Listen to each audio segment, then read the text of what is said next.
Welcome back. Before we resume the France 24 debate, a sample of the stories we'll be following for you at the top of the hour. More protests in Ferguson after a night of rioting, 61 arrests after a grand jury's refusal to indict a white police officer after the August shooting death of an unarmed black teenager. Pope Francis warns Europe its great ideas have been replaced by, quote, the bureaucratic technicalities of its institutions. The pontiff traveling to Strasbourg to address the European Parliament. No Mistral deliveries until further notice. France's president holding off on the sending of the first of two warships to Russia as part of the sanctions over Ukraine.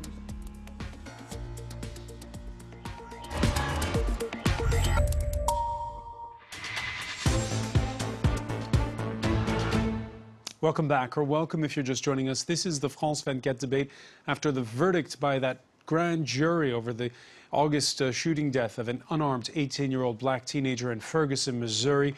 We are talking about it with Ricky Stevenson, founder of Black Paris Tours, who's with us in the studio. Also, attorney Mugambi Jouet, former Manhattan public defender, from New York City, retired New York City Police Sergeant Joe Giacalone, who teaches at the John Jay College of Criminal Justice, and Paris-based freelance reporter Mildred Cherfis.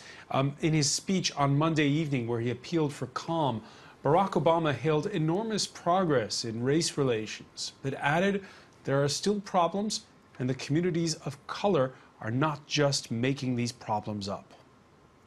We do have work to do here, and we shouldn't try to paper it over. Whenever we do that, the anger may momentarily subside, but over time it builds up, and America isn't everything that it could be. And I am confident that if we focus our attention on the problem and we look at what has happened in communities around the country effectively, then we can make progress not just in Ferguson, but in a lot of other cities and communities around the country.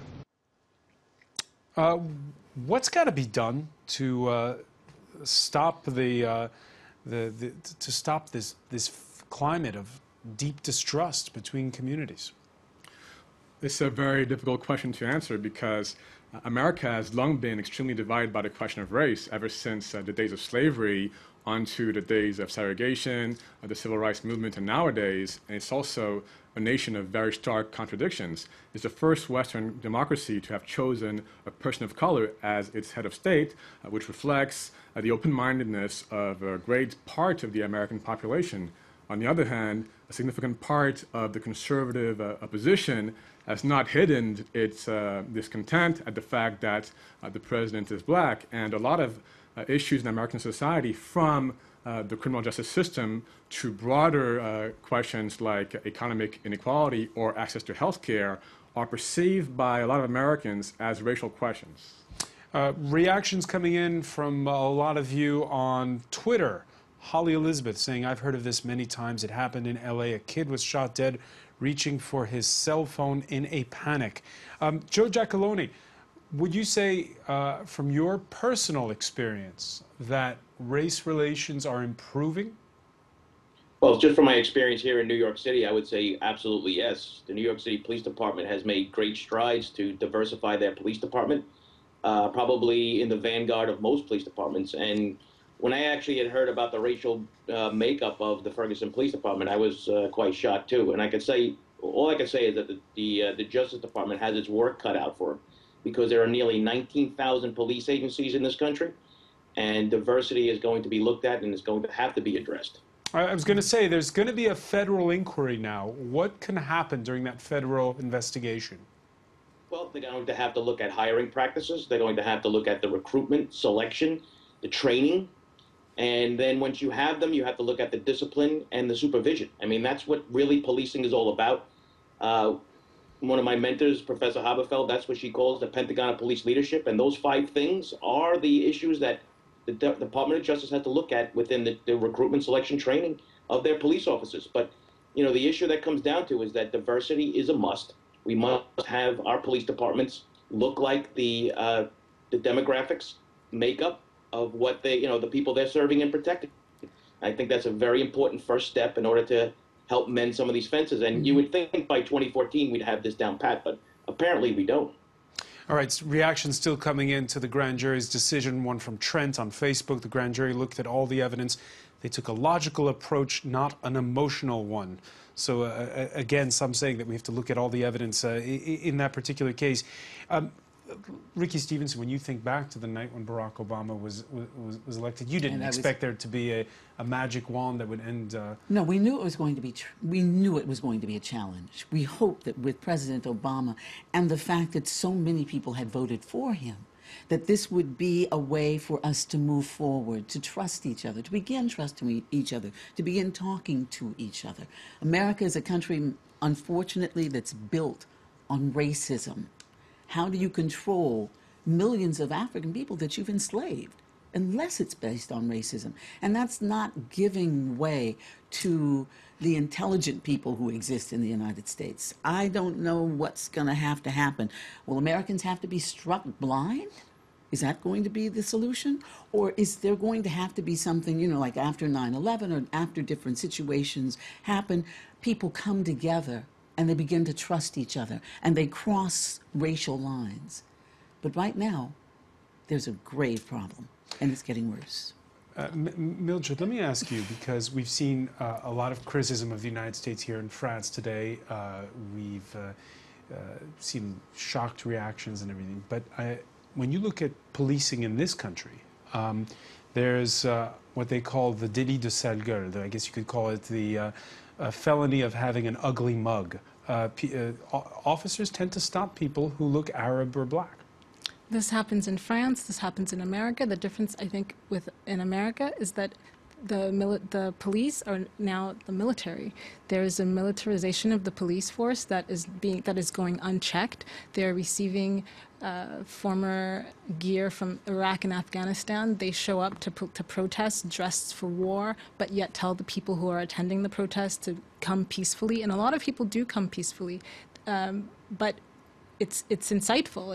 It incites people to see your community, to see submachine guns being pointed at your children, at your neighbors, when it's not necessary. And the assumption is always that if you're black, you've done something wrong, you're guilty of something. It's shoot first, ask questions later. And that's not how an American citizen should be treated. Mm-hmm. There is a presumption of innocence, as you say, but it doesn't seem to apply to young black men in America. And for all the mothers who have to talk to their children today about what it means to be black and what it means when you're confronted with a police officer, I feel pain for them. Joe Giacalone, here in France, we were surprised when we saw the kinds of weapons that people in Ferguson have. Would you say that in many parts of the United States, the police are overarmed and undertrained? I would definitely say undertrained. One of the things that I learned very quickly is that when if you prepare or look like you're ready for battle, you're going to get one. And I think that's what happened here in Ferguson. The over preparation, the battle ready, police officers, the massive equipment and stuff like that showed that sign of force, and it was basically taken as a challenge. One thing here in New York City, I mean, we deal with those large crowds. We've dealt with demonstrations. We've dealt with all those kind of things. And I can tell you, a lot could be learned from what we've established and, quite frankly, and made mistakes in the past. Listen, no police department is perfect for any sense of imagination. Don't get me wrong here.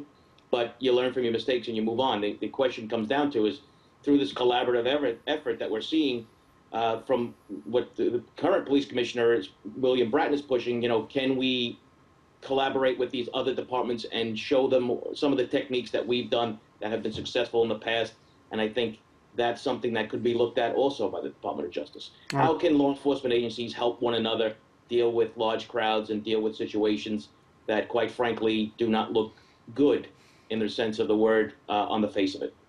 All right, so that's the current police commissioner. The former mayor has been drawing controversy this week. On NBC's Meet the Press show Sunday, the former New York City mayor, Rudolph Giuliani, saying that why don't you cut down on your crime?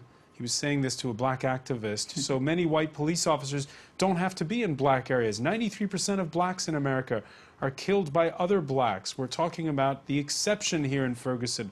I'd like to see the attention paid to that you're paying to this. Let me ask you your reaction, Mugambi Jouet, to those remarks by the former mayor, and also your personal experience when you were a public defender, that black-on-black violence. You witnessed it firsthand. Yes. First of all, I think that the statements by Rudy Giuliani reflect a false equivalence because when a black person kills another black person, typically they are prosecuted and receive a very harsh sentence, whereas when the police officer is charged and accused of killing a black person, it's very hard to prosecute them or even to indict them, as exemplified by this case. In terms of my own personal experiences, yes, of course, I witnessed a fair number of black-on-black violence in New York City, but I think it reflects a broader system of social injustice. And when there is a lot of social inequality, it can reflect itself in the penal system. And I think that unless you tackle broader socioeconomic questions and the root causes of crime, it will be very difficult to eradicate crime altogether. Are you saying we shouldn't be seeing it as black-on-black violence, more like poor person on poor person violence? Yes, that's one dimension of the problem. Huffington Post did a report, and they found that to be patently a lie. What Giuliani's statement?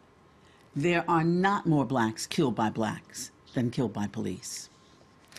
It's actually a racial moniker to justify police brutality. Mm-hmm. And so every time something happens, they roll out this statement, well, there are blacks being killed by other blacks. And so it's a justification for the fact that police go into communities and shoot unarmed young people. Joe Giacalone, your thoughts? Well, I don't know the statistics on what you're referring to the mayor. And unfortunately, we keep on bringing people from 20, 30 years ago back and we put them on television. And, quite frankly, many of them are kind of out of touch with what's going on today in 2014. So I think we got to be careful about who we speak to and what kind of sound bites we get for them. Mm-hmm. With that being said, there has to be some accountability, both in our communities and the police department, on who's committing crime, when they're committing crime, and how police react to it. So there's a lot of different things that need to be addressed, and maybe this could be the ground zero from where we take this to the next level, where we can actually fix some of the problems that plague our communities. I think police should have to live in the communities that they police.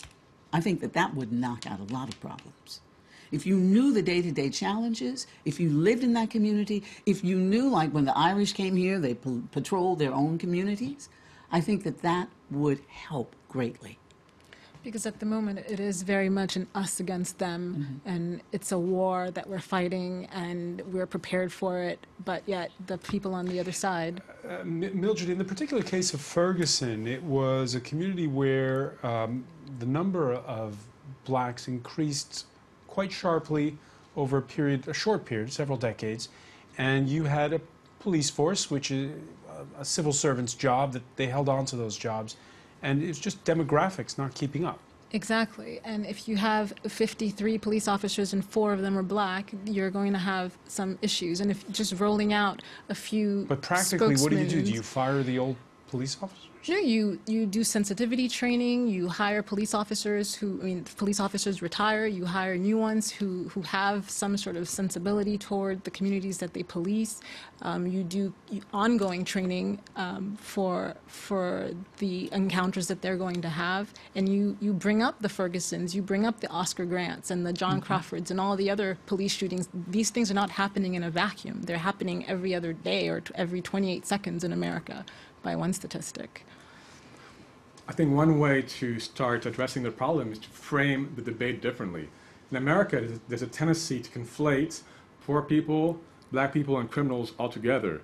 However, a lot of studies show that a significant share of American prisoners are actually white, and also a significant share of poor people in America are white. And there's a tendency to conflate, again, blacks, poor people, and criminals, which I think tends to facilitate the dehumanization of poor black people in underprivileged neighborhoods that fosters police violence. And I think we can learn from Martin Luther King, because he's very famous, of course, for the civil rights movement. But what many people overlook is that Martin Luther King also led a movement that meant to unify whites, blacks, and other Americans in an effort to address broader social problems, including economic inequality.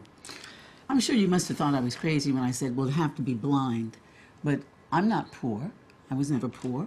And I've had police officers come to me, 3 o'clock in the morning, put a gun to my head. I'm waiting outside an apartment building for a friend to walk in. They're 2 single women. The police came and put a gun to my head and said, move along. I certainly don't. Where was this? In San Francisco. And when, I'm a news when was reporter. this? This was in 1980-something. I took... Do you think it was still possible today? Are you kidding? Absolutely. I think it emboldens police Yes. officers. There's a debate about white privilege that we need to be having in America as well, in that people just say, well, why can't we just all get along? No, it needs to be recognized what has actually happened. Stories like Ricky's and stories that people are facing every day, it needs to be challenged. The people need to be outraged, not because people are burning buildings, but because lives are being lost. That's what the outrage needs to be about, and not just in the black community, but everyone needs to be outraged at unequal access to education and health care and job opportunities, etc. So that's the debate that we need to be having. Everyone needs to be taking part in. Joe Giacalone, after the September 11th attacks, people rallied around police because police seemed like those who were in the front line in the fight against those who were making the United States unsafe. What do you say to those who feel that perhaps there's been overreach and that police officers have been given carte blanche to do what they feel? No, I mean, listen, yes, there was a lot of nationalization going on after 9/11, and police departments and fire departments were celebrated. But these things don't last very long. You have to understand something about being a police officer, and there's always a bad interaction between the police and the public. There's nothing ever good. So you're getting a summons, your child is missing, somebody's dead, your car got into an accident. So there's always this constant strain between the public and the police, and that's something that, and listen, I always, make the joke with my students. I said, listen, when you're as a police officer, nobody invites you to the house party unless someone's been shot at it. This isn't like, you don't have that hero status. You don't have the status of, going out there and, being the good guys anymore. You're actually seen as more of a pariah recently. In the public. It's not like the fire department are always, saving kittens out of trees and those kind of things. Policing is a much different thing. You're out there looking for trouble. And one of the things that we can also examine is that, the proactive police strategies that have been put into our communities, our high crime communities, that have reduced crime nearly 50% in this country. I mean, you can't deny that. The statistics are there in the Uniform Crime Report. And the reason why we have the high prison population because of these proactive crime control strategies. I mean, we're at a point now where crime is low, and I believe that people are questioning, do we still continue these proactive police strategies with crime levels so low? And I think that could also be another debate down the road. Mildred Cherfas. Yeah, I just wanted to say, we don't have to make police officers heroes, but I can remember in elementary school every year a police officer coming to my classroom. His name was Officer Friendly, and the idea was for children to get to know officers as people to look up to in their community. If something were to happen to you, this is somebody you can go to. I would have a hard time telling a young person in America today, if something were to happen to you, it's the police you should call first. But let me call you on that, because you see in America, people have the bumper stickers for the charity, the Police Benevolent Association, things like this, and support your local sheriff, and you see these bumper stickers on cars and everything. Here in France, you never see that, and the people take a much dimmer view, it seems, to men in uniform. I think it's because there's a much more divide here in France between the police and the public, whereas in America, it seems to me, growing up, you did know your local officer. I could go to my local police station if something happened to me, whereas I don't feel I could do that today, and I'd never felt I could do that in France, because in France, whenever you're confronted with a police officer, they're always in riot gear. You hardly ever see police come out other than for a demonstration, and there's a big divide. Now, that's interesting that you make that point. I feel the police here are much better. I have interactions with the police, and we laugh. And at home, I go back to California, and I'm like, to the police, why are you always looking so ugly? Why don't you stop me for a traffic violation? Say hello. Don't just come on. Don't, as we would say, mean mug me. And we start laughing and talking. And I've had one police officer who now says, oh, we see you. You're going back to France. That's been my experience. Mugambi Jouet, having worked in both. Well, I think that it's important to keep in mind that each police officer is different, and there are certain police officers who have a very positive outlook towards their profession, and others tend to abuse their power, so it's hard to generalize. But if we look at systemic patterns, there is a problem of excessive use of force, both in the U.S. and France, and I think this is a problem that needs to be addressed. Both Well, in the... I'm sorry. Go ahead, Joe Giacalone. You can look at the use of force issues based on basically three standards. You know, the social aspect, where the interaction between the public and the police, what causes the use of force, the psychological effect, which you were just alluding to now about, you know, the individual officer, how he feels about things. And then you also have to look at the organizational issues, what the police department wants. And then there's proactive strategies, you know, the demand to go out there and make arrests and to write summonses and to do these things tend to breed more use of force. And out of those three, the only one that we can fix right now, the four of us, the five of us could sit down and say, the only one that we can fix right now is the organizational issues. That's what has to be addressed first. You know, and secondly, the psychological issues of the officers. Are we screening officers well enough through the psychological examinations? And then you have to, you know, re-engage the community also. I mean, we like to say we need to retrain the officers, but we also need to retrain the public, too, on how to act and how to do certain things. I think we all need to be retrained. A country in which the president can be told, you're a liar, you lie. I mean, there's such a cult of impolite, I'm going to tear you down. It's got to be stopped. Disrespect, just basic disrespect. Joe Giacalone, one final point on this, and that is taking the law into your own hands. We're kind of surprised here to see the number of gun sales in Ferguson that have shot up. As a policeman, that's got to be bad news if everybody's packing a piece. It's very bad news. And unfortunately, in situations like this, rhetoric that goes on the internet, I mean, the internet has made everybody an expert on police procedures, criminal law, and everything now, so it's kind of interesting to see what happens with this. But you know what? Every time either the president mentions guns or there's a rumor about the president mentioning guns, I mean, the gun sales go up and up. And as a law enforcement, or a former law enforcement officer, you don't want to see more guns out there because, you know, the things that could go wrong. And we've seen it happen. You know, there was a poor woman that was killed on the doorstep for knocking on the door. Yes. You know, I mean, listen, you know, more guns is not going to solve our problems right now. You know, and better laws aren't going to solve our problems. We have to enforce the laws we have now. We have to, you know, like Ricky just said, you know, we need to retrain everybody from the top down. The laws have to apply to everyone. Joe Giacalone, I want to thank you for joining us from New York. I want to thank Mildred Truffes, Ricky Stevenson, and Mugambi Jouet. Stay with us, though, because our Media Watch segment is next here on France 24.